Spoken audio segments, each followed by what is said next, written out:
이 시간 또 단식해서 함께 해주시고 저희가 또한 오늘 이제 마지막 시간입니다. 우리 주님의 또 십자가에서의 고난과 또 부활에 대해서 우리가 또한 말씀 나눌 때 우리가 또 이러한 의미들에 담긴 깊은 뜻을 한 번씩 생각해 볼 수 있는 시간이 될 수 있도록 도와주시옵소서. 감사드리며 살아계신 우리 주 예수 그리스도를 받들어 기도드렸습니다. 아멘. 네, 그러니까 지금 이제 특강은 이제 보통 일반적인 성경 공부보다는 좀 어렵고, 그리고 이제 좀 신학적인 것보다는 좀 쉬운 이제 중간 형태로 하고 있어요. 그렇기 때문에 여러분 스스로가 많은 거를 생각해야 됩니다.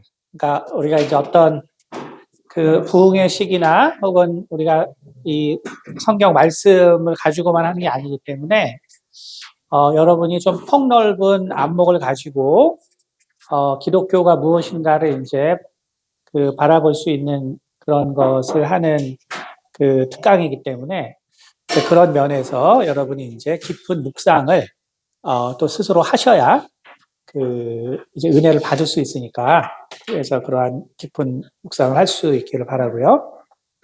이제 오늘 마지막으로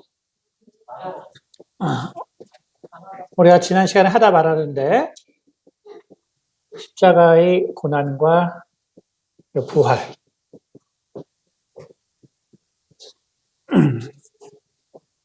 우리가 이제 예수님의 고난,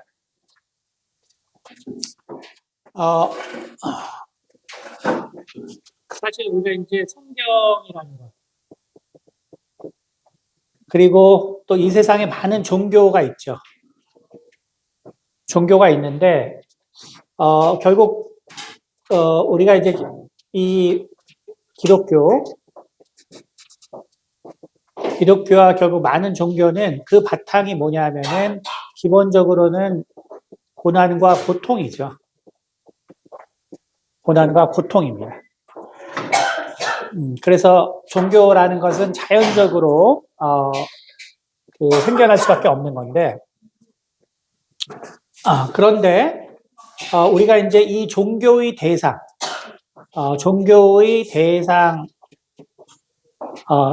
대상이라는 이제 관점에서 바라볼 때 사실 어떤 종교도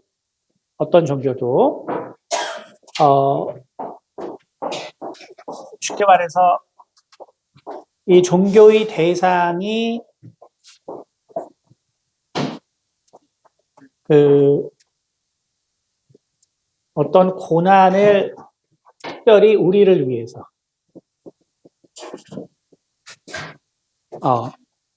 이런 개념을 가진 종교가 아예 없습니다. 그러니까 우리가 흔히 아주 쉽게 말해서 우리가 예를 들어서 불교를 봐도 석가모니가 원래 해탈을 하고 나서 사실 이제 해탈이라는 게 이제 열반과 같은 용어로 보통 쓰이지만 그런데 이제 석가모니는 해탈을 하셨죠, 먼저.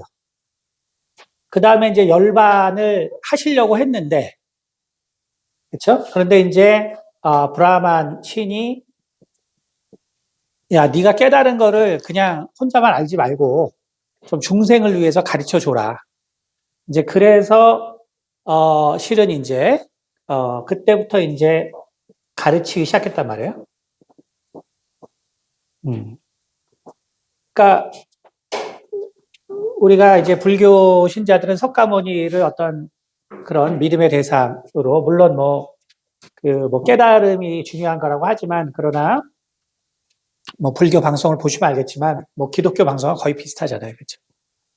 그러니까 결국은 이제 믿음의 대상이 되는데, 이제 그 대상이신 석가모니가 애초부터 우리 중생을 위해서 깨달음을 주려고 한 게 아니에요. 그러니까 불교 자체가 그런 게 아니기 때문에. 그냥 우리가 이슬람을 봐도 알겠지만 마호메트가, 그렇죠? 그가 마찬가지로 우리를 위해서 어떤 그 희생과 고난을 당해 주신 게 아니죠. 그렇죠? 물론 어떤 국가, 그 다음에 어떤 사회, 뭐 이런 거를 건설해서 그래서 어떤 유일신의 어떤 그 국가 이제 이런 거를 만들어서 그래서 어떤 문명을 꽃피우긴 했지만 그렇죠? 그러나 예수님 같이 우리를 위해서 고난을 당하신 것은 아니죠.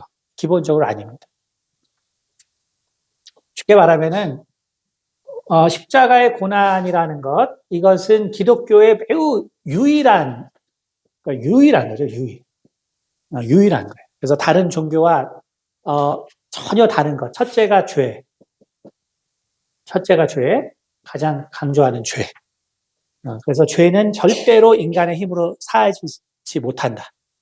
그 다음에 두 번째, 우리의 신앙의 대상이 우리를 위해서 고통을 당했다. 그렇죠? 그런데 이제 이 기독교식의 이게 엄청나게 강력하거든요. 그러니까 우리가 이제 모든 종교들은 결국 서로가 왜 쟤네들이 그 부흥하고 발전하는지를 서로 공부한단 말이에요. 종교 학을 하는 그 사람들은. 그래서 이제 기독교를 관찰했더니 바로 이제 지금 말한 거죠. 이 십자가의 고난. 이게 정말 다른 어떤 것보다도 엄청난 호소력이 있다는 걸 이제 알게 된 거죠.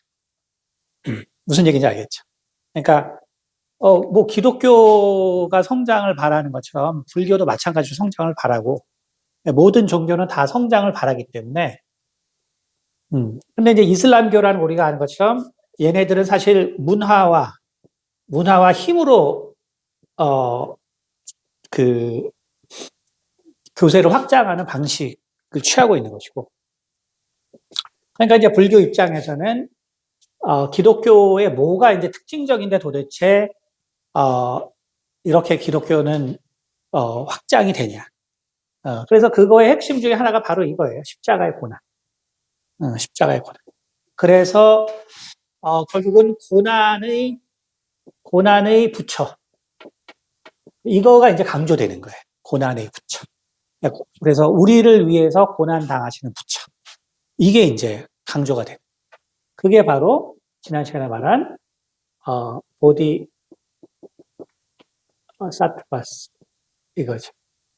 그러니까 요거 이제 우리나라 말로는 이제 요거는 이제 그 사트가 이게 존재한다는 거네, 존재. 그래서 중생이라는 의미가 있고 이건 보디는 이거는 이제 깨달음이죠, 깨달음 혹은 이해함. 요즘은 이제 이해한다는 단어로 요즘은 불교에서는 더 해석을 많이 해요. 왜냐하면 깨달을 오자와 원래 각자가 깨닫는 게 아니고 각자가 원래 이제 이해한다는 의미가 더 강한데, 그래서 이제 우리가 그 대오, 각성이라는 게 있잖아요.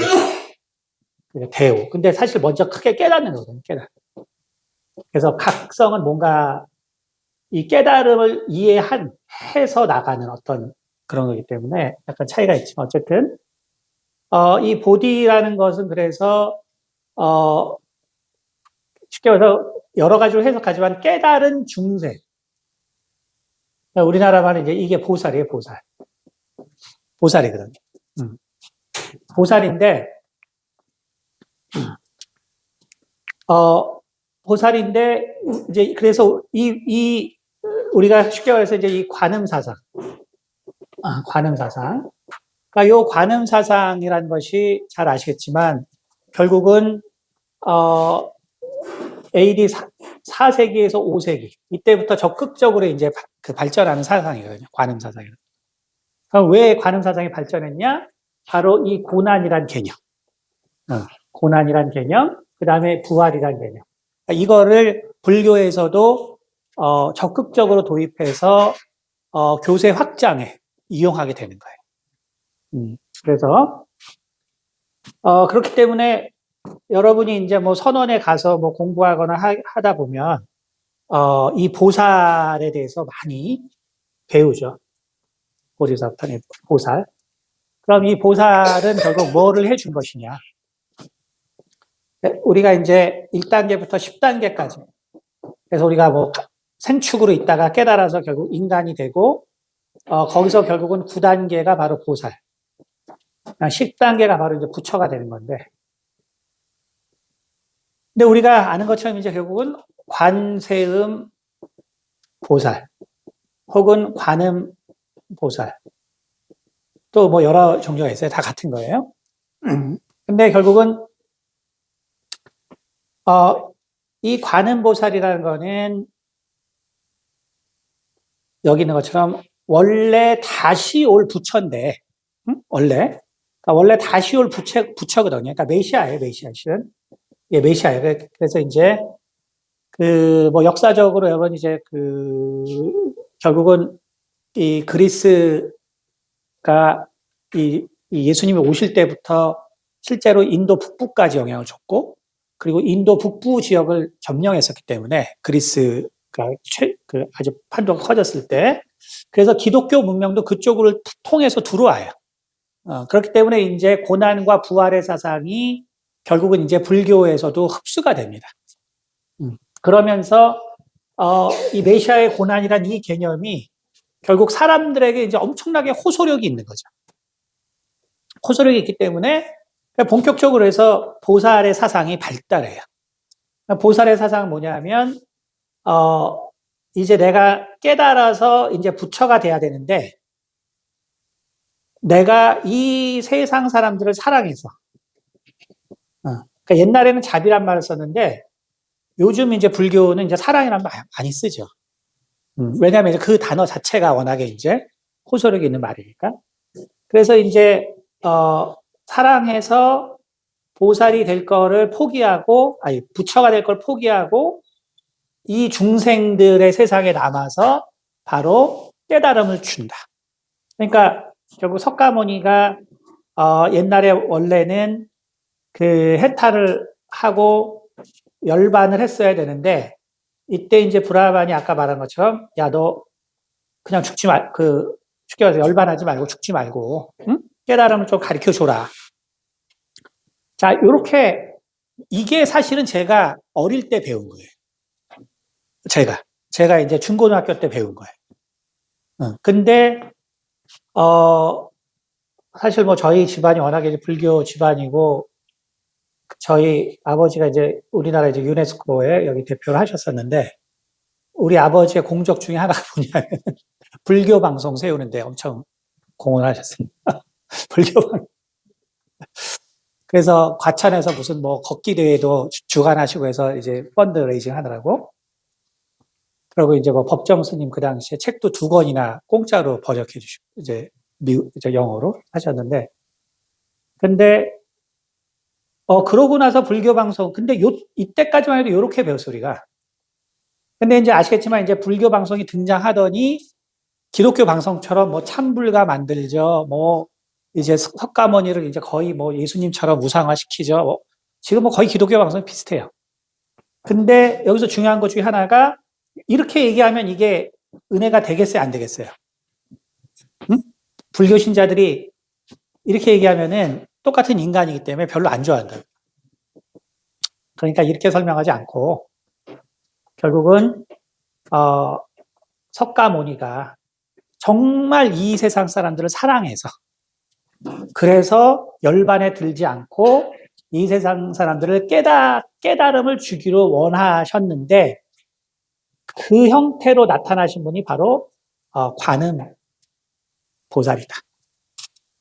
여기 이제 불교라는 것이 이제 결국 윤회 사상을 바탕으로 하기 때문에, 그 다음에 결국 우리가 부처가 이게 원래 이제 뭐 석가모니도 힌두교에서는 이제 7 부처 중에 한 명인데, 어쨌든 그 윤회되는 거예요.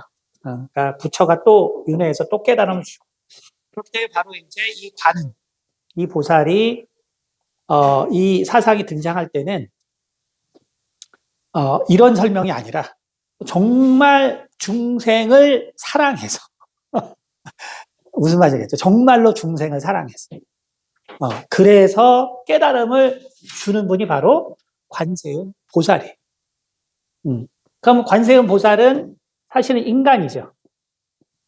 인간인데 나중에 관세음 보살이 정말로 부처가 될 때는 이제 메시아가 된단 말이에요. 이 개념이거든요. 근데 이거는 누구냐? 옛날 우리 석가모니가 이렇게 이제 다시 이 윤회를 하신 것이지. 근데 이제 여기서 보면은 거기서 오늘 지난 시간에 말한 것처럼 근데 이 관세음보살은 뭐예요? 여러분이 관세음보살 상을 다 보면 알겠지만 이거는 무슨 여잔지 남잔지 알 수가 없단 말이에요. 여잔지 남잔지. 관세음보살 상을 다 보세요. 여잔지 남잔지 알 수 없어요. 원래는 남자인데 중국에 들어오면서 중국에서는 유교 사상 때문에 불교나 여권이 완전히 열악했거든요. 그러니까 절에서 결국 기도한 게 누구냐? 여자란 말이에요. 여자란 말이에요. 그러니까 결국은 여자들이 계속 그 관세음보살을 찾았기 때문에 역사적으로 그래서 관세음보살이 여성화돼요. 그래서 관세음보살의 그림들은 거의 여자 같아요. 그래서 보살이 원래 이것이 남녀 불문의 용어였는데 중국을 거치면서 보살은 여자를 지칭하는 말이 되죠. 그래서 중국하고 인도에서는 여자를 지칭하는 말이에요. 남자는 거사 혹은 처사예요.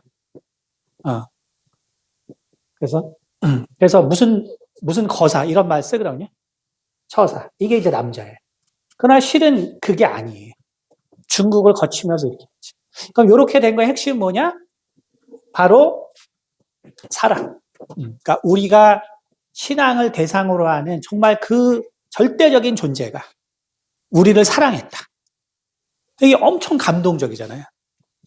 근데 이것이 바로 기독교적인 예수님의 고난이 다른 종교에 이런 식으로 이제 차용이 되고 그 다음에 이제 오늘날 결국 그 우리가 불교 방송이나 선언에서 배울 때는 거의 뭐 예수님이 우리를 사랑한 것처럼 석가모니가 우리를 사랑해요.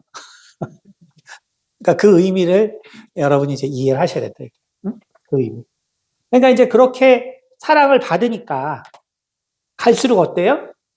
예수님의 사랑을 얘기할 때 감동적이지가 않은 거예요. 우리 같은 사람은 이런 얘기를 들은 적이 없단 말이에요. 저 어릴 때는 이런 거 들은 적이 없어요. 그러니까 석가모니가 깨달음을 얻었는데 정말 내가 이 불쌍한 중생을 위해서 깨달음을 주리라. 근데 그게 뭐냐면 남자들은 그게 또 멋있어. 남자들은. 그래, 내가 아는 거 내가 가르쳐 주마. 그러니까 이제 남자들은 그게 멋있는데 여자들은 그게 하나도 안 멋있잖아요. 그렇죠? 여자들은 정말 사랑해 줘야 그게 감동이 되지. 그 하나도 안 멋있다, 실은. 근데 이제 우리도 예수님을 알고 나면 남자들도 정말 감동하죠. 그러니까 예수님의 사랑이 뭔가 소름이 돋으면 아직 믿음이 없는 사람이지. 그러니까 예수님이 날 막 사랑한다는데 그게 소름이 돋으면 이제 아직 믿음이 없는 사람이지. 왜냐하면 남자들은 예수님이 날 제자로 삼아주면 이제 이런 걸 좋아하지. 날 사랑해 주는 걸 좋아하는 게 아니라 나를 제자로 삼아주면 이런 걸 좋아하지. 그렇죠. 자, 그래서 여러분이 그래서 이제 그것을 이제 이해를 하시면 이 십자가의 고난이 이 세상에서 어떤 식으로 실제로 사람들에게 다가가는구나. 이런 걸 좀 더 폭넓게 이해를 할 수가 있습니다. 자, 이제 마지막 부활인데 그냥 제가 다 1시간으로 하기 때문에 자, 부활. 자, 우리 정대 형제님도 이제 부활에 대해서 질문하셨었는데 자, 부활이라는 것은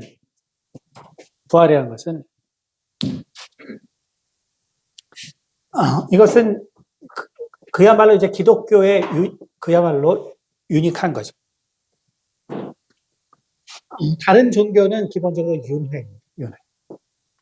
윤회. 그 우리가 세계사적으로 보면, 네, 세계에서 제가 대충 그릴게요. 대충 그리면은 이렇게 이 지역, 그러니까 역사를 지배했던 한 지역. 그러니까 다시 말해 지금의 이제 이라크, 이란, 그다음에 독일, 그래서 우리가 페르시아, 바벨론. 이 지역은 우리가 아리안이라고 그러죠, 아리안. 아리안은 기본 개념이 윤회예요. 기본 개념. 그래서 아리안 민족들은 기본적으로 윤회를 가르칩니다. 그래서 우리가 짜라타 결국은 이제 이런 그 배화교들, 그러니까 이게 이제 초기의 이 종교들인데 여기는 다 윤회를 가르쳐요. 윤회를 가르쳐. 그래서 이 윤회는 아리안족의 어떤 고유한 특징이고요. 그러니까 다른 민족에서 보면은 이집트, 그렇죠? 우리가 여기 이집트는 부활을 소망하죠.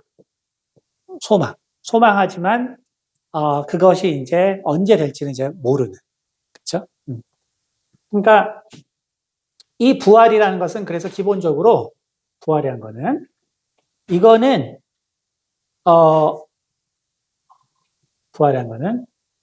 이거는 기본적으로 유대교의 특징이에요. 유대교의 특징입니다. 그러니까 결국 죽은 자가 다시 산다. 자, 그러면 우리가 한번 생각해 보세요. 죽은 자가 다시 살아난다는 건 우리 정대 형제가 얘기했지만 인간이 절대로 경험적으로 그러니까 생각은 해도 믿을 수는 없는 거예요. 그렇죠? 그러니까 정대 형제가 그래서 이제 질문한 거죠. 부활이 뭐냐? 그러니까 우리가 생각은 할 수 있지만 믿을 수 없는 거. 그렇죠? 그러면 고대 모든 종교 그 지역은 결국 죽음이 있고요. 그렇죠? 죽음이 있고 그다음에 우리가 귀신이라는 현상이 있단 말이에요. 요거 이제 우리가 심리적으로 현대는 설명을 하지만 죽음이 있고 그다음에 귀신. 그래서 조상신이라는 개념이 다 있단 말이에요. 그렇죠? 근데 조상신이 있지만 그렇죠? 조상신이 있지만 그 조상신 중에서 다시 이 땅에 태어난 사람이 있냐? 그런 거 없단 말이에요. 그렇죠? 그런 게 없죠. 하나도 없기 때문에 그러면은 인간이 결국은 뭔가 죽음이 있지만 뭔가 죽음 후에 세계가 있는데 그 세계를 연결시킬 수 있는 방법은 그렇기 때문에 부활이라는 게 하나 있을 수 있고 또 하나는 윤회라는 게 있을 수가 있는데 윤회는 뭐예요? 논리적이에요. 윤회는 논리적이다. 윤회는 논리적이다. 그렇죠? 윤회는 논리적이에요. 왜? 이거는 만물이 윤회를 하기 때문에 만물. 윤회라는 사상은 특이한 사상이 아니라 그냥 만물을 보고 인간에게 적용한 거예요. 그렇기 때문에 이 문명이 발달한 우리가 이제 아리안족이 윤회를 믿는다는 거는 얘네들은 문명을 이끌었던 민족들이기 때문에 이성적이에요. 그러니까 이성의 산물이에요. 윤회라는 거. 그렇죠? 그러니까 윤회라는 거는 다시 태어난다. 다시 태어난다. 그러니까 죽은 사람이 산다. 이거는 절대로 할 수가 없는 거죠. 그렇죠? 근데 죽은 영혼이 새로 다시 누군가에서 태어난다. 이것도 경험은 못하지만 그러나 만물을 볼 때 모든 것들이 다시 태어나고 반복하고 그렇죠? 그래서 생명체들은 자손을 낳아서 다른 것 같지만 그러나 이 세상의 자연의 모든 만물들 생명체가 아닌 거는 똑같은 게 반복되는 것처럼 보여요. 그러니까 그 반복되는 거를 결국은 생명체에 적용하는 게 윤회고 이것은 논리적인 거예요. 그래서 이제 이 문명을 이끌었던 민족들은 대부분 윤회 사상을 가지고 있는 거죠. 그러나 이제 이 죽은 자의 부활이라는 거. 이거는 이제 유대교의 사상인데,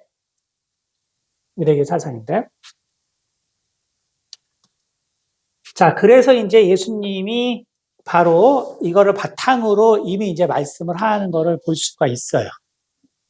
첫 번째가 뭐냐면, 유대교의 삶과 죽음과 부활이란 거는, 유대교는 첫 번째 뭐냐면, 다 쉽게 말해서 잔다. 깨어난다. 그래서 우리가 이제 구약을 보면은 뭐 시편부터 시작해서 또 창세기에 있는 여러 가지 기록들이나 욥기의 기록을 보면 유대교는 그래서 죽음을 자는 것을 많이 표현하고 있어요. 죽음이라는 것은 자는 거다. 그런데 이제 언젠가는 깰 날이 있다. 그래서 일단 첫 번째 유대교가 가지고 있는 이 죽음과 부활의 개념을 보면 죽은 것은 사실 그 자는 거다. 실은 자는 거다. 언젠가는 다시 깨어날 날이 있다.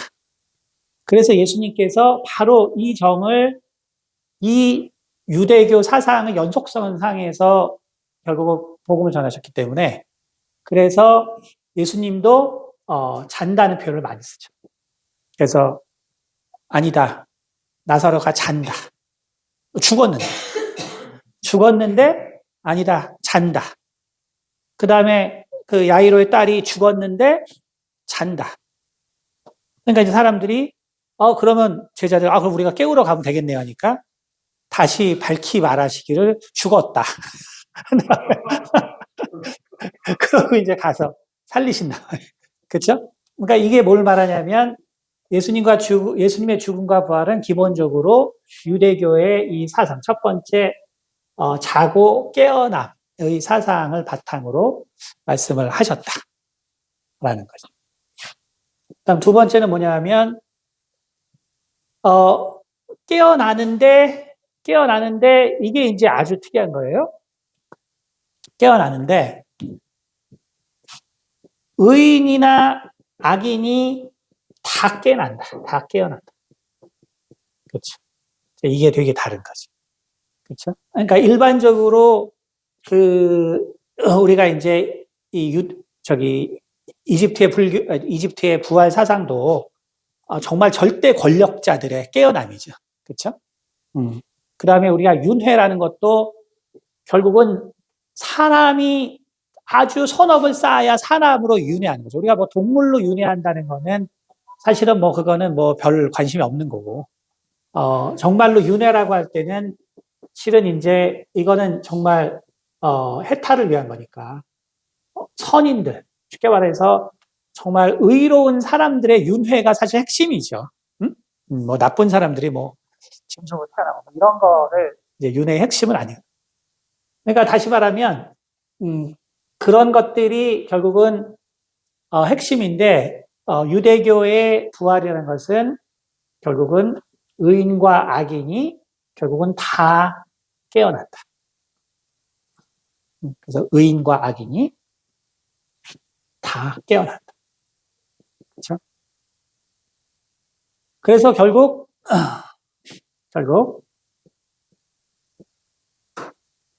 이 세 번째는 그래서 뭐냐면 그래서 죽음과 부활의 핵심은 뭐냐면 그래서 사실은 심판이에요. 그래서 유대교의 죽음과 부활은 반드시 심판과 연관이 돼 있다. 그러니까 그 의미가 그래서 심판과 관계가 돼 있다. 그렇죠?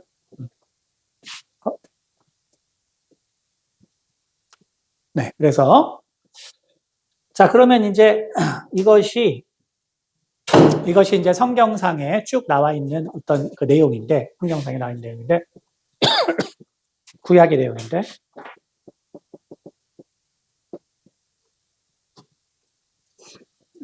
그러면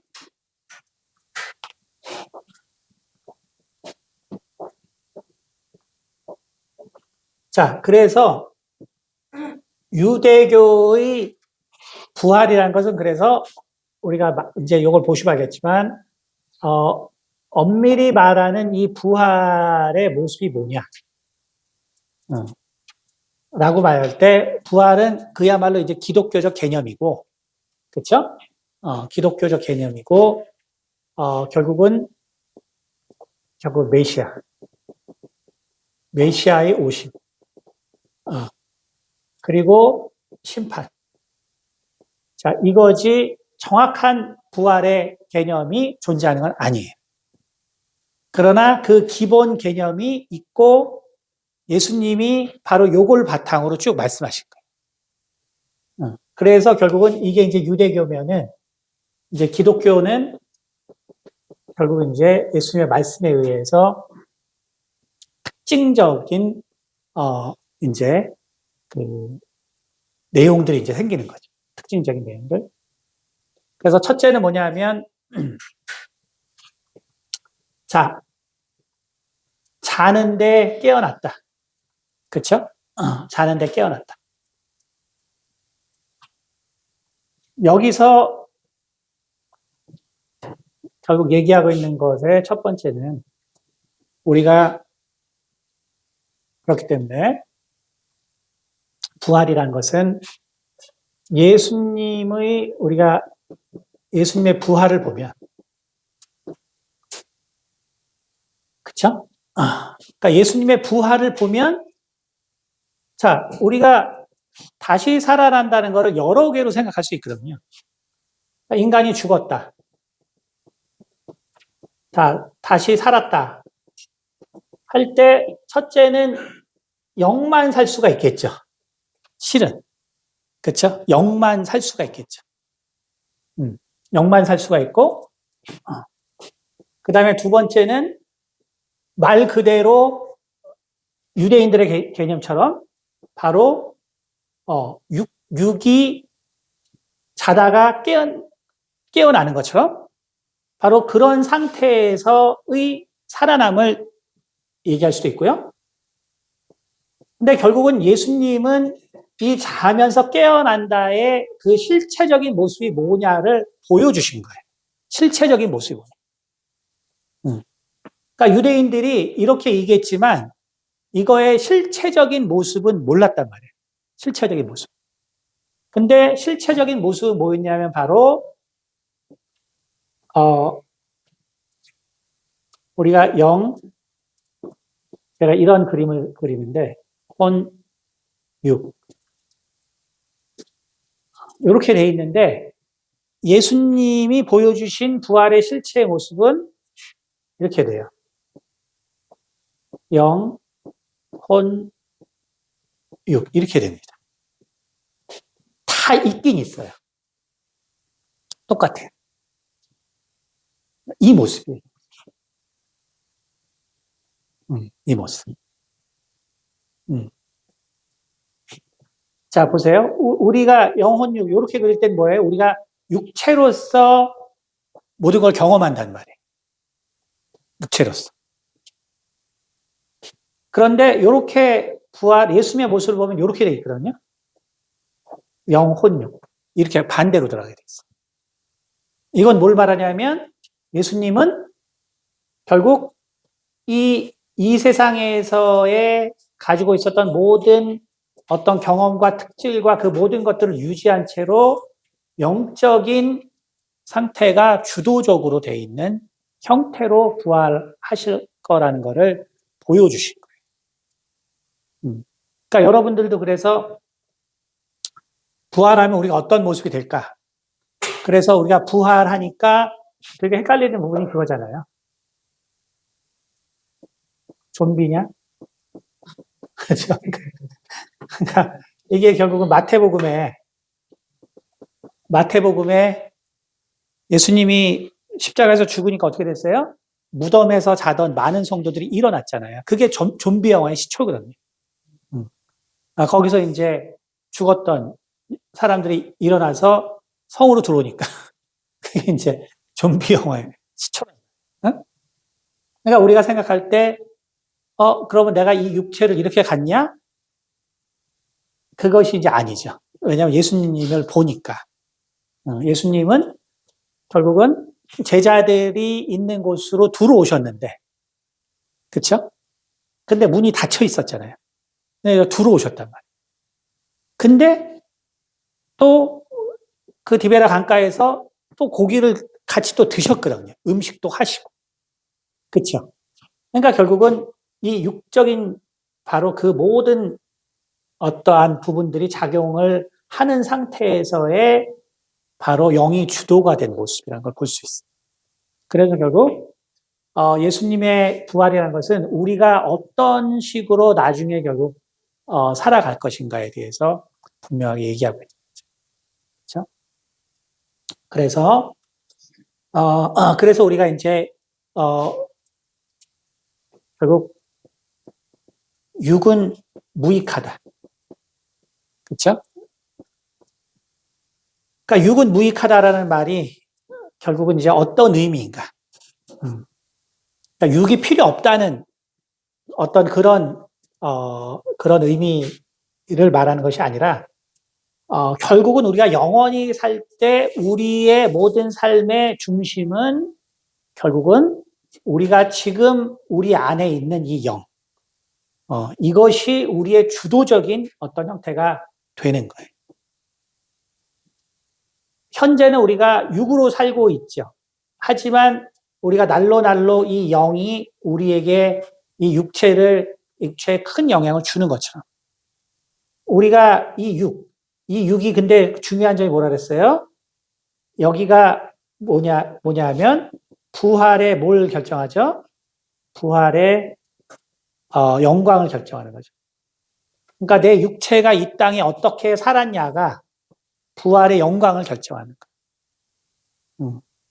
그래서 이것이 결국은 영이 우리 육을 움직이는 것처럼 이 나의 육체가 이 땅에서 어떤 영광을 지녀있느냐에 따라서 결국은 영원한 영의 삶을 유지하는 거죠. 그러니까 이제 이거를 아는 사람이 지혜로운 건데 우리는 그냥 세상에 돈에 그쵸 명예 그게 더 그쵸 그런 거죠. 그래서 예수님은 일단은 이거를 확실하게 이제 보여주셨다. 그거를 여러분 이제 아셔야 되고 두 번째 이제 의인과 악인. 의인과 악인이 모두 부활한다.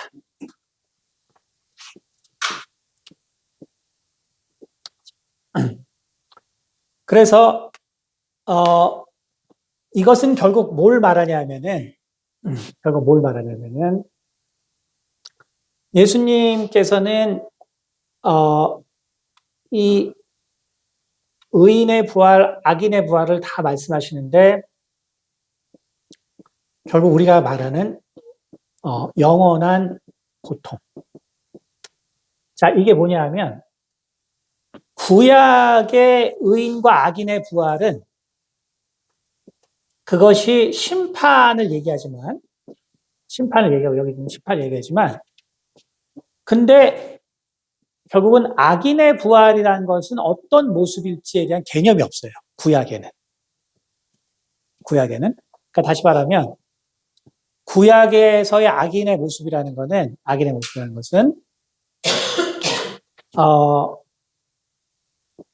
어둠과 그 다음에 무적행. 그렇죠? 땅과 무적행, 어두운 곳, 더 어두운 곳. 그러니까 이런 개념밖에 없어요. 구약에서는. 그러니까 그 다음에 또 뭐냐면 이렇게. 그러니까 의인과 악인이 부활하는데 구약에는 뭐냐면 의인은 땅 밑으로 가고 악인은 무적행으로 가고 의인은 어두운 곳으로 가고 그 다음에 악인은 더 어두운 곳으로 가고 그래서 구약에서는 쉽게 말하면 지옥의 개념이 없어요. 구약에는 지옥의 개념이 없습니다. 그러니까 의인과 악인의 부활에서 그래서 다 깨어나는데 그래서 뭐 어떤 상태가 되냐, 응? 라고 할 때 예수님께서 결국은 이 악인은 의인은 영생의 부활, 악인은 심판의 부활. 그쵸? 그럼 이게 이제 왜 중요하냐면 결국 내세의 개념이 불확실해요. 불확실. 그러니까 유대교의 내세의 개념은 불확실합니다. 유대교의 내세의 개념은 불확실해. 이걸 뭘 말하냐면, 자, 그러면 아까 말이야 아리안족의 윤회의 개념은 어때요? 이거는 되게 확실해요. 확실하다는 건 뭐냐면 논리적이란 말이에요. 논리적이. 그래서 여러분이 이 축생이 돼서 그 다음에 이 축생을 벗어나서 인간이 되고 인간이 돼서 그다음 여자로 태어났다가 비구니가로 태어나고 그다음 비구니로 죽으면은 이제 남자로 태어나고 이게 남자로 태어나서 이제 죽으면은 비구가 돼요. 그러니까 되게 논리적이에요. 윤회라는 것은 여러분이 그냥 윤회가 아니라 불교 공부해 보면 논리적이에요. 그러니까 어떤 모습으로 윤회하는지 다 돼 있어요. 그리고 어떤 그 아수라와 또 거기에 또 무슨 고통이 있고 뭐 아주 논리적으로 다 되어 있어요. 논리적. 근데 유대교는 어때요? 불확실해요. 불확실해. 불확실하고 다만 뭐가 있냐면 메시아가 올 거다. 그리고 메시아가 오면 심판할 거다. 근데 그게 어떻게 하는지는 몰라요. 왜? 이 기독교는 이제 유대교는 논리적 종교가 아니거든요. 계시 종교기 때문에. 그러니까 계시 종교기 때문에 계시된 만큼만 아는 거예요. 계시된. 그래서 여러분이 그런 차이가 엄청나게 있다는 걸 이제 아시죠. 그러니까 내세관에 대해서 이런 그 윤회 종교들은 아주 잘 돼 있다는 거, 내세관. 그러나 계시 종교에서는 그게 안 돼 있어요. 당연한 거지만. 그래서 예수님께서는 이걸 이제 직접 보여주신 거죠. 직접 보여주신. 그래서 결국 의인과 악인이 부활할 건데 얘는 영생의 부활로, 그 다음에 얘는 심판의 부활. 그리고 의인과 악인이 이 세상에서 결국은 이제 메시아가 와서 이 세상에서 이런 일이 있을 거라고 생각했는데 의인과 악인의 부활은 결국 엄밀히 말해서 이 세상에서의 부활이 아니라는 거죠. 이 세상에서의 부활이 아니다. 라는 것. 그래서 이걸 바탕으로 했지만 분명한 차이를 예수님께서 이제 말씀해 주신 거죠. 그 다음에 이제 마지막이 결국은 이제 이 심판인데, 그래서 이제 부활한단 말이에요. 부활하는데, 결국은 악인의 심판은 지옥이고, 결국 의인의 심판이라는 거는 결국 천국이라는 거. 확실한 차이가 있다. 그러니까 다시 말하면, 이 윤회 사관과 다르게 결국은 이 기독교의 내세관은 그래서 예수님께서 계시한 데까지 그리고 계시한 것을 통해서 우리가 이해를 할 수 있는데 뭐라냐면은 결국은 반드시 이 지옥이 있고 그리고 반드시 천국이 있다. 그러니까 이게 십자가의 고난과 부활은 연결되어 있는 거죠. 그러니까 결국 우리가 주께서 고난을 당하셨는데 그 고난이 무엇을 위해서? 부활을 위해서. 부활을 위해서인데 그 부활이 뭐냐면 이 지옥 가려고 부활하는 게 아니라는 거죠. 결국 우리가 참여해야 될 부활은 바로 영생의 부활, 영생의. 그러니까 우리는 반드시 이 천국으로 가게 된다. 그러니까 아까 말했지만 심판이라는 것이 불확실해서 그냥 죽었는데 좀 더 어두운 곳에 영혼이 있고 좀 더 깊은 곳에 영혼이 있고 이런 게 아니라 이런 것이 아니라 분명한 천국과 지옥의 부활로 나눠져 있다. 그래서 이제 여기서 이제 좀 더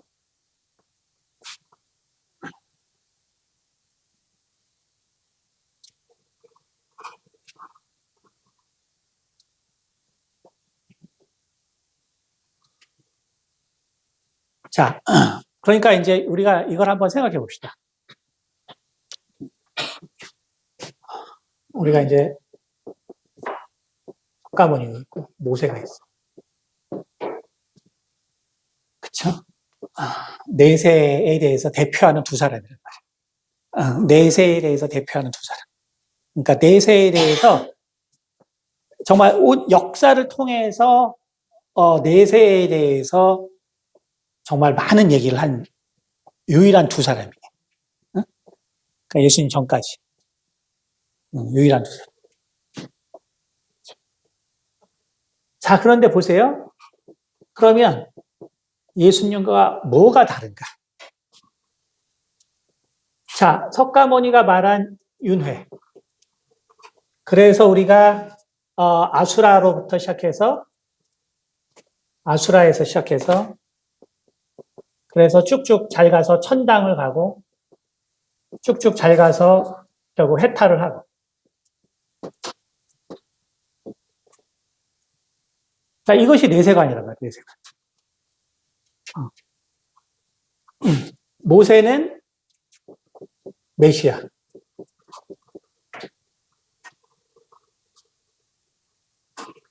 여러분, 그래서 이 영원한 형벌,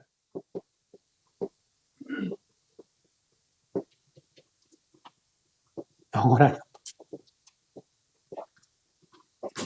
실은 놀라운 생각이에요, 실은. 영원한 형벌이라는 거는 이거는 인간이 생각할 수 없는 생각이라는 소리를 제가 하는 거예요. 그러니까 우리가 인간이니까 인간의 관념 구조를, 인간의 생각 구조를 보자는 거예요. 인간의 생각 구조. 이 아수라라는 영화 있죠. 그렇죠?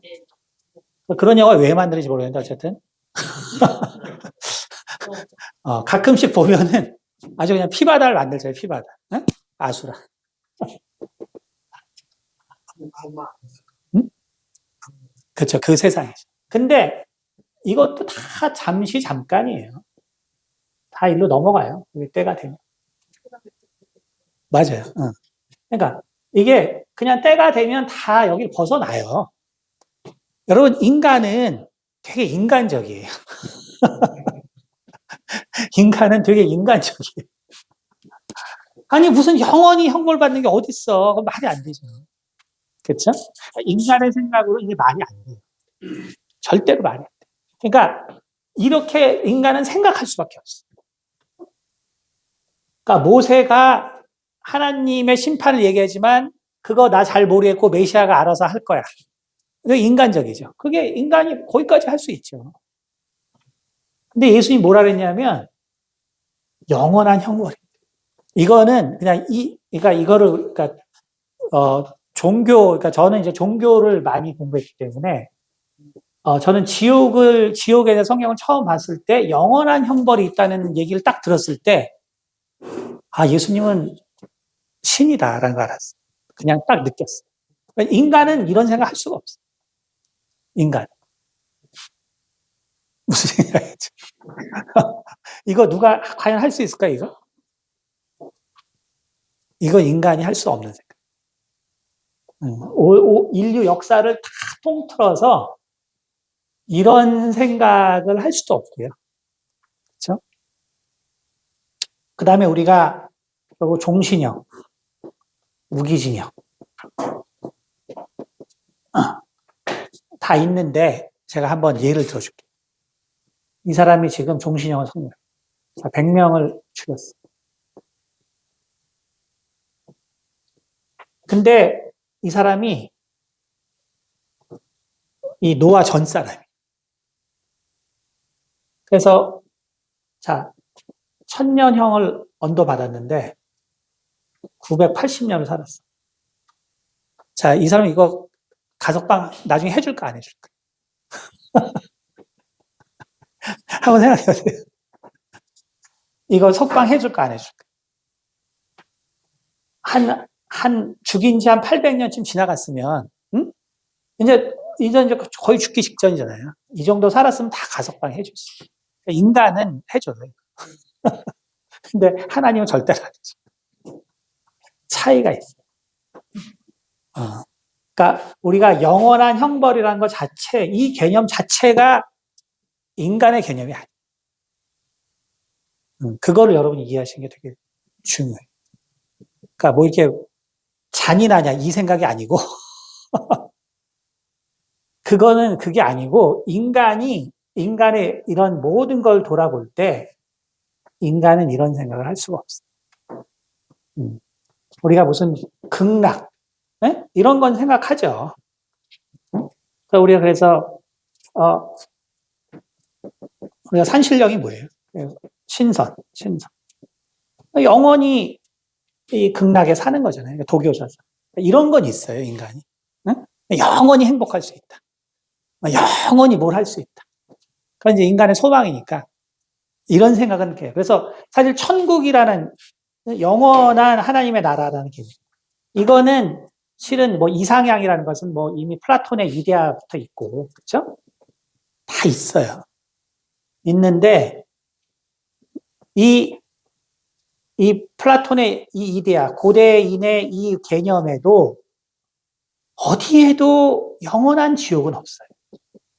어디에도 없어요. 그러니까 어느 나라로 가도 다 잠시. 근데 예수님이 오셔서 지옥이 있다라고 말씀했다. 그래서 이 심판에 대해서 분명하게 얘기를 하셨죠. 그래서 우리의 부활은 정말 영원한 영생의 부활을 위한 거예요. 우리의 부활은 정말 영원한 영생의 부활을 위한 거예요. 이것을 여러분이 이해를 하시면 그러면 적어도 다시 사는 거는 여러분이 믿기가 어렵겠지만 여기서 나온 어떤 개념들을 보면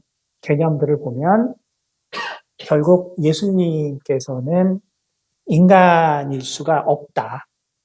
응? 인간일 수가 없다. 자, 몇 가지만 마지막으로 보면, 그러니까 예를 들면 이제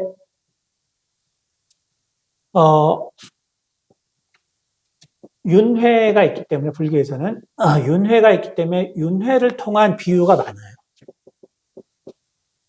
윤회를 통한 비유가 많아요.